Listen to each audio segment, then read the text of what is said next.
once again, you guys are listening to the CS podcast presented by the NFL Draft Bible, the all-new NUC NFL Draft Bible. Visit the website at NFLDraftBible.com. Follow on Twitter at NFL Draft Bible. We are bringing you the names that you need to know since 2002. And like I said, joining the show now is Division II senior defensive back. He stands at 6 foot, 183 pounds, out of Lock Haven University. He's Tyrai Anderson. I appreciate you taking some time to join the show, Tyrai. How's everything going on this Friday night at Lock Haven? Hey, thanks for having me, Chris.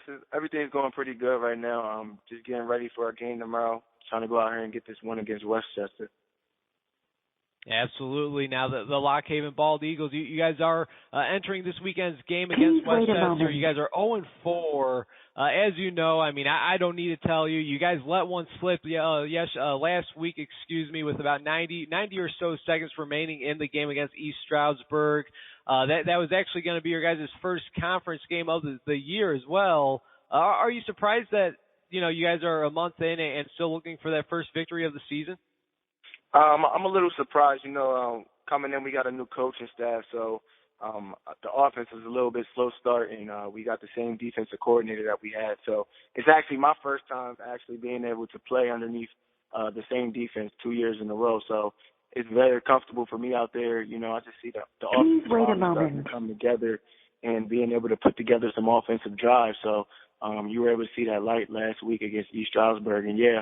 It was tough losing a close game coming down to the final seconds in the game. And I think that if we were able to make 2 field goals early on in the game, we might come out victorious. Yeah, so you just mentioned it, Tyrai. I mean, you guys, there's been a lot of coaching changes there, whether it is on the defensive side of the ball or on the offensive side of the ball. There's been a lot of change there at Lock Haven. You mentioned it. This is your first time being in the same defensive scheme for the second year in a row. Exactly. What does that do for your confidence entering this season? I mean, what was your confidence at an all-time high? Not only is it your senior year, but you're pretty familiar and comfortable with the defense that you guys are playing. Yeah, it definitely helped to boost my confidence. I just try to go in leading my guys. Just trying to keep everybody up. And before we even knew that we were going to have the same defensive coordinator, I just told a lot of the guys, just believe in your techniques, believe in what you can do. And, I'm a guy where I feel as though I'm a strong cover corner and I can do things very well. So I just depend on my skills, and I'm confident. Wait a moment. So when we go out there on Saturdays, and that's all I'm doing, and that's what I'm trying to press on the guys. So, yeah, being able to keep this same coaching staff, it definitely helped boost my confidence going into the season. Well, Tyrai, in the first 4 games of the season, you've recorded 17 tackles, 2 interceptions, and 3 pass breakups. How do you feel about your individual performances so far this year? I mean, are you satisfied? Going into the first 2 weeks of the season, I was satisfied. I set some goals for myself going into the season, which would be to come out 100 tackles, 8 interceptions, and try to go over 100 yards with interception yards. Wait a moment. But right now, I think a lot of the teams are trying to stay away from me. I know last week we have 2 very talented cornerbacks. A good friend of mine, Daniel Strawbridge. I think I may have seen 2 balls that game. I deflected one, and he seen 21 passes, and he was able to defend 11 of them. So, it's definitely tough. Having a lot of the teams in the conference understand who the good players are. They try to stay away from you, but, I'm just being patient, and I'm waiting for my time. And when balls come my way, I try to make plays on the ball all the time. So, we'll see. We got a couple more games going on in the season and pretty good schedule, so I feel confident that things are going my way. Wait a moment. Absolutely, and you know what? It's funny that you mentioned that because people say, numbers never lie, but I would say that numbers do indeed lie because, like you said, when the opponent knows about you and you're a focus on their scouting report, almost like what we've seen from the last few years out of Darrell Revis or Richard Sherman. Quarterbacks are going to stay away from that side of the field or wherever that player is at. And in essence, I mean, you only get 2 or 3 targets a game, if that, while on the other side of the field, like you said, I mean, there could be up to, 20 targets on the other side. Yeah, and I definitely agree with what you're saying. A guy last year out of Westchester, actually, Alhaj Shabazz. If you look at his stats from last year, I think the man recorded 26 tackles, and I think he had about 4 interceptions, and he took two to the house. And I think what he did, he just took advantage of every opportunity, knowing a lot of the people would stay away from him as a shutdown corner. He was known as a shutdown corner in the league, and I just try to live by that also this year. But I study a lot of Richard Sherman, and he's a smart guy. He studies a lot of film, and he always says you got to paint that picture that the quarterback wants to see. So, I think that's what the mode I'm going to have to start getting into going into these next couple of weeks. But like I said, Chris, I'm just going to take advantage of every single opportunity that comes my way. And, I believe I'll get my hands on some more balls and be able to help my team out. But if it's helping my team out by forcing the ball into the boundary side, that's what I'm going to do, and I'm just going to keep playing my part. Now, a little bit ago, you said that entering the season, your expectations for the season, your senior year, of course, you want to go out with a bang. You said that you wanted to record, 100 tackles, 8 interceptions. Obviously, that would be one hell of a season for a cornerback to do. At least statistically. What would you say? Being 4 games in, would you say that those expectations have changed at all? Please wait a moment. I wouldn't say that they changed. As a whole, I think right now it'd be kind of tough for me to get in there and get 100 tackles, but I definitely think that the 8 interceptions are achievable.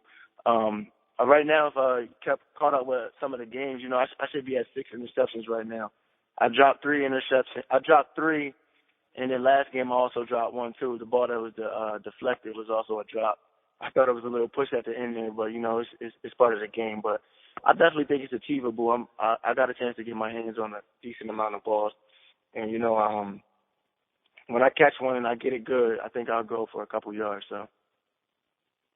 And you know what? Looking over at the last couple of years, it does seem as if you get the ball in your hands, you aren't going to go right down onto the ground. I mean, you are going to take quite a few yards. Now, you mentioned it. I mean, it looks as if you might have dropped about 4 interceptions this season. Now, being a defensive back, being a defensive back, the interceptions are your guys' money makers. Obviously, that's what everybody looks at is the interceptions from a defensive back. When you drop an interception, do you punish yourself in some way? I mean, I know not necessarily punish yourself, but I know being here in Chicago, we had a great cornerback for a number of years. This is his first time in about 10 or 11 years. He's not with the Bears. It's Charles Tillman. Every time he were to drop an interception, he would drop down right there on the spot and do about 10 or 15 push-ups. I mean, do you do anything like that whenever you drop an interception or anything like that? Yeah, I mean, it's not really necessarily beating myself up about it, but I definitely get frustrated because, like you said, that's the moneymaker, and I'm going to my senior season. If I want to continue to play football after this year, I know that it's going to depend on how many balls I can get in my hand and how many I can get in that end zone. So, yeah, sometimes after the play, like right after the play, I'll talk to myself for a little bit, and I might even look over to my coach and smile, but I'm just having fun out there, man. And I really try not to beat myself up because when you look at it and make it seem like it's more than what it is, that's when you kind of get yourself out of it. But I'm serious about it, and I wanna make those plays. But sometimes you let them get away from you, and all I can do is control what I do next. I can't really control the outcome. Hey, and you know what? With that being said, there is no looking back, and all you can do is focus on the task at hand. What will the Lock Haven Bald Eagles have to do to secure their first win of the season against a pretty decent Westchester team tomorrow afternoon? You know what? Coach Tanner talked a lot about that today, and we talked amongst each other as a group. I think that what we have to do right now, because every single game we played in, we fought. I think it's time to put together a full game. Let's come out in the second half of the game and let's fight. Let's continue to fight. I think a lot of the times in these last 4 losses, we kind of lost the battle in the second half. So I think if with great leadership out there, I think that we can do it, putting together a full game coming out in the second half. And I feel confident about this one. And I think it'll be a rainy game, so, Westchester might have to switch up what they're doing. So it plays all into the favor. You know, I hate to use the word deflated just because over the last few months there's been so much talk about Deflategate and deflated football surrounding the New England Patriots. But, coming off of a loss the way you guys did last week, what does that do to your guys' confidence? I mean, are you guys a little deflated entering this Week 5 game or no? You guys know that you guys were right there and that you guys should have pulled out the victory last week. What exactly does last week's game have to do with your guys' confidence entering this Week 5 matchup? I think that a lot of the guys are actually we're ready to persevere. We talked a lot about that yesterday. Going through trials, and that's what it is. It's trial, and when you're going through trial, you're going to go through ups and downs. So I feel like what we're going to have to do is just come through, wait a moment, play through the game, and get ready to beat the odds. And it always feels good to be that team that everybody's afraid of. Nobody really wants to lose to the team that they think they can't beat. So I think that we going into every game we have an advantage. But now it's just time to show everybody. I mean, last week we played East Stroudsburg. They're probably one of the best passing offenses, in the country. They have John Schnars, one of the best Division II corners in the country. And we had held him way below his average, which 9 catches for 89 yards. He's used to almost going for 200 yards. So, I think that the team is definitely ready to overcome and persevere. So I think it's ready to fight. All right, Tyrai. Now talk to us about the competition you guys have there within the PSAC. I mean, I think it's safe to say that it's certainly one of the tougher conferences in all of Division II football. Would you agree with me? Yes. A lot of people refer to it as the toughest Division II conference in the country, and you see a lot of guys that come out of there. Please wait a moment. One of my favorite guys that I look up to, actually, Brent Grimes. He's a Ship native, graduating as we know now. He's with the Miami Dolphins. You got guys like Alhaj Shabazz. I mean, Jeff Knox. He's over in the CFL. I play with a lot of great receivers. Trevor Hartman. He's actually from my area, so we get a lot of time to talk. And it's just a lot of talent. I respect the football here, and it's definitely a good place. And if you can produce and prove that you can play at the next level, it's definitely proven that you can do it. And that's what I'm just trying to take advantage of here, while also helping my team get some wins. Yes, sir. No matter, whether you're playing Division II, Division III, NAIA, excuse me. I mean, if you have the talent, if you have the skill to play at the next level, they'll certainly find you. There's no doubt about that. And moving on, I mean, you're currently 4 games into your senior season, and you've already been invited to the Dream Bowl. And I know that you have your eyes set on the FCS Bowl and the National Bowl. Now, we see guys year in and year out, like I just said, from Division II and Division III schools who get their shot in the National Football League. What do you feel that you have to show in the remaining 7 games of the season to grab the attention of pro scouts?